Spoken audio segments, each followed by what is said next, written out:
తిరుమలగిరిలోని 157/1 survey నెంబర్కు సంబంధించిన భూ వివాదంపై కంటోన్మెంట్ ఎమ్మెల్యే శ్రీ గణేష్ స్పందించారు. 2023 జూన్లో బీఆర్ఎస్ ప్రభుత్వ హయాంలో అప్పటి మంత్రి కేటీఆర్ ప్రభావంతో సీసీఎల్ఏ ద్వారా ప్రభుత్వ భూమిని ప్రైవేట్ వ్యక్తులకు కేటాయించారని ఆరోపించారు. ఈ వ్యవహారంలో భారీగా ఆర్థిక లావాదేవీలు జరిగాయని, ప్రస్తుతం కాంగ్రెస్ ప్రభుత్వం స్థానిక ప్రజాప్రతినిధులపై అసత్య ఆరోపణలు చేస్తూ ప్రజలను తప్పుదోవ పట్టించే ప్రయత్నం జరుగుతోందన్నారు. మీడియాలో రావాలా, ప్రజల గుండెలు నిలబడాలని పనిచేస్తున్నా. అందరికి సార్ ఎమ్మెల్యే గారు ఇప్పుడు 2023లో 157 సర్వే నెంబర్లు 2023లో బీఆర్ఎస్ వాళ్ళకి 50 కోట్ల ముట్టినని మీరు అంటున్నారు. స్థానిక నేతలు బీఆర్ఎస్ నేతలే స్థానిక ఎమ్మెల్యేకి భారీ స్థాయిలో ముట్టినని వాళ్ళు అంటున్నారు. చలో మీ అందరి ముందు ఒక ఓపెన్ బై. నేను ఏం చేస్తే నాకు పైసలు ఇస్తాడు చెప్పు, ఎందుకు ఇస్తాడు పైసలు చెప్పు. వాడు కోర్టు నుంచి ఆర్డర్ తెచ్చుకున్నాక సిస్టమ్ నాది ఏముంటుంది జాప్యం. నేనేమని చేస్తే కోర్టుకు పోవాలి, వాడిని అడిగే రైట్స్ లేదు.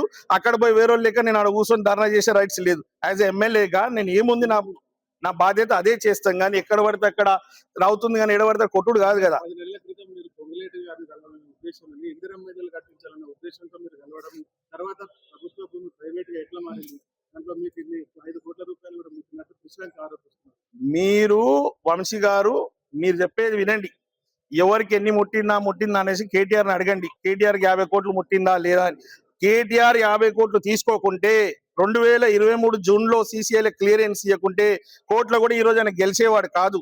అది ప్రైవేట్ అని ఇప్పుడే సీఓ గారు కూడా చెప్పారు ఏమేమి జరిగిందని. సర్వే నంబర్ 157/1 అని వేసి అది ప్రైవేట్ ల్యాండ్ అని చెప్పి దానికి ఈయనకు మొత్తం ఓనర్షిప్ ఇచ్చినాక ఎవరైనా ఎక్కడైనా కోట్ల కేసులు అయితే 2010 కోట్ల కేసు స్టార్ట్ అయితే అది 20కో 30కో ఎప్పుడో ఒక రోజు ఎండ్